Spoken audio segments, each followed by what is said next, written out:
श्री शिवाय नमस्तुभ्यम हर हर महादेव। तो आज मैं चैत मास की अमावस्या कब है, अमावस्या तिथि इस बार खास क्यों है, इस बार के अमावस्या तिथि पे आपको क्या ऐसा करना चाहिए जिससे कि आपके जीवन में आ रही सारी बाधाएं समाप्त हो जाएं। इस बार का अमावस्या क्यों खास है, इसकी भी बातें करेंगे। अमावस्या के दिन आपको क्या क्या करना चाहिए, इसकी भी बात करेंगे। इस बार का अमावस्या किस दिन हो रहा है, ये भी बात करेंगे। और अमावस्या के बाद आगे क्या होने वाला है, इसकी भी बात करेंगे। तो चलिए वीडियो को स्टार्ट करते हैं बिना देरी किए हुए। और अगर आप लोग को मेरा वीडियो अच्छा लगता है तो लाइक कीजिएगा, कमेंट कीजिएगा और चैनल पर नहीं तो सब्सक्राइब जरूर कर दीजिएगा। श्री शिवाय नमस्तुभ्यम हर हर महादेव। तो कैसे हैं आप लोग, उम्मीद कर रही हूँ बहुत अच्छे होंगे, स्वस्थ होंगे, मस्त होंगे और अपने काम में व्यस्त होंगे।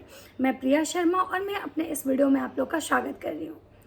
दोस्तों आज मैं बात करने आई हूँ अमावस्या तिथि।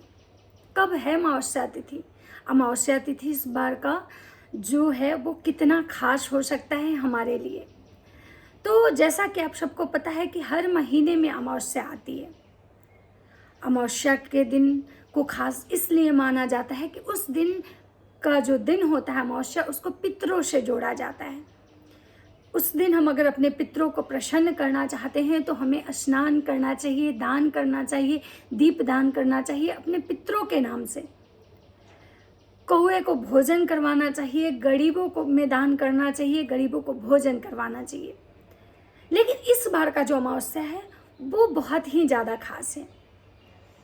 तो क्यों खास है मैं बताती हूँ। क्योंकि इस बार का जो अमावस्या है उस दिन 29 मार्च को इस बार अमावस्या की तिथि है और उस दिन शनिवार है। शनिवार का दिन जब भी होता है अमावस्या के दिन, तो उस दिन के अमावस्या को शनिचरी अमावस्या कहते हैं। शनिवार का दिन ऐसे भी आपको पता है कि भगवान विष्णु की पूजा की जाती है, शनि देवता की पूजा की जाती है, मतलब कि पीपल का वृक्ष का पूजा किया जाता है। तो अगर आप चाहते हैं कि आपके पितृ आपसे काफ़ी प्रसन्न हो तो आप जाके पीपल में जल दीजिए अपने पितरों के नाम से, पीपल के वृक्ष की पूजा कीजिए। उस दिन शुभ मुहूर्त में उठ के स्नान करना चाहिए। किसी भी नदी में जाके स्नान करना बेहद शुभ माना जाता है। स्नान करने के बाद अपने पितरों को तर्पण दिया जाता है। जब भी आप अपने पितरों को तर्पण दें तो आपका जो मुख होता है ना वो दक्षिण दिशा में होनी चाहिए, क्योंकि दक्षिण दिशा पितृ का जो होता है स्थान माना जाता है। बहुत सारे ऐसे जातक होते हैं, बहुत सारे ऐसे लोग होते हैं जिनकी कुंडली में पितृ दोष लगा हुआ होता है, जिसकी वजह से उनके जीवन में बहुत सारी बाधाएं आती हैं।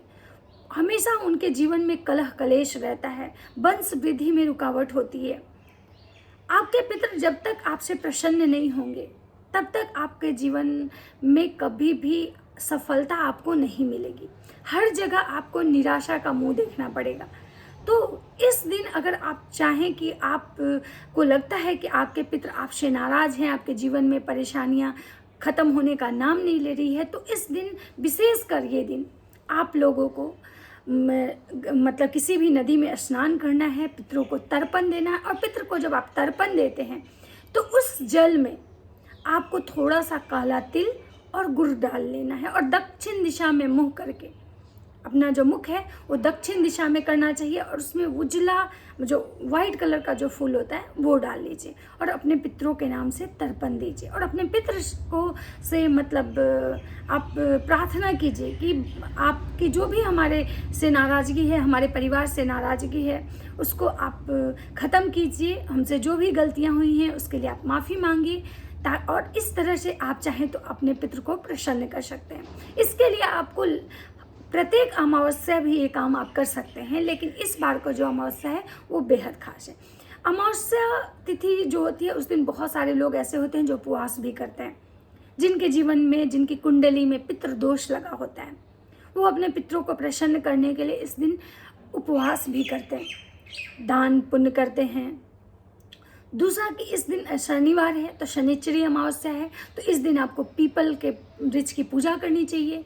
काला तिल, सरसों का तेल, जूते, काले कपड़े, इन सब चीज़ों को चीज़ों का दान करना चाहिए अपने पितरों के लिए, अपने पितरों के नाम से गरीबों को भोजन करवाना चाहिए। विशेषकर भोजन तला हुआ होना चाहिए, जिससे कि आपके पितर काफ़ी प्रसन्न होंगे। उसके बाद आपको क्या करना है कि इस दिन जितना ज़्यादा से ज़्यादा हो सके आप शनि चालीसा का मतलब पाठ कीजिए, शनि देव के मंत्रों का जाप कीजिए। इस बार का जो अमावस्या है वो अमावस्या जो चैत्र मास के मतलब अमावस्या है, उसके बाद का जो मतलब स्टार्ट होगा वो उसके बाद इस बार का जो अमावस्या है वो बेहद खास इसलिए भी है क्योंकि आपको पता है कि अमावस्या तिथि जो चैत्र मास की होती है उसके बाद हमारा नया साल लगता है। हिंदू धर्म के अनुसार, सनातन के अनुसार हमारा जो नया साल है वो चैत्र मास के अमावस्या के बाद ही स्टार्ट होता है। चैत्र मास के शुक्ल पक्ष के प्रतिपदा तिथि मतलब कि 30 मार्च से ये नवरात्र स्टार्ट हो रहा है, जिसको लेके भी मतलब काफ़ी ये है कि चैत्र मास के शुक्ल पक्ष का मतलब अमावस्या के एक दिन बाद का से ही मतलब चैत्र मास का नवरात्र स्टार्ट हो जाता है, कलश स्थापना की जाती है। तो इसलिए भी अमावस्या तिथि बेहद खास है। आपको इस अमावस्या तिथि से पहले आपको क्या करना है कि आपको अपने पूरे घर की सफाई करनी है। कोई कबाड़ वगैरह है तो उसको आप हटा दीजिए अपने घर से या बेच दीजिए, मतलब कुछ भी ऐसा गंदा नहीं रखना है। इससे क्या होगा कि एक तो अमावस्या है, आपका घर साफ सुथरा हो जाएगा, और दूसरा उसके बाद नवरात्र स्टार्ट हो रहा है तो पूरे नवरात्रि में तो आपको ये सब चीज़ें फिर नहीं करने के लिए मतलब रहेगा कि कबाड़ हटाना या ये कुछ करना, क्योंकि उससे पहले ही जो लोग मतलब नवरात्रि की कलश बैठाते हैं या नहीं भी बैठाते उनको भी घर की साफ सफाई तो सबको करनी चाहिए, तो आपको ये काम भी कर लेना है। उसके बाद इस बार का जो अमावस्या है वो बेहद खास इसलिए भी माना जा रहा है क्योंकि 29 मार्च दिन शनिवार से ही शनि 30 साल के बाद अपनी राशि परिवर्तन कर रहे हैं। शनि राशि परिवर्तन करके मीन राशि में जा रहे हैं। बहुत सारे लोगों के जीवन में बहुत उथल पुथल था, बहुत लोगों के जीवन में साढ़े साती चल रही थी शनि की।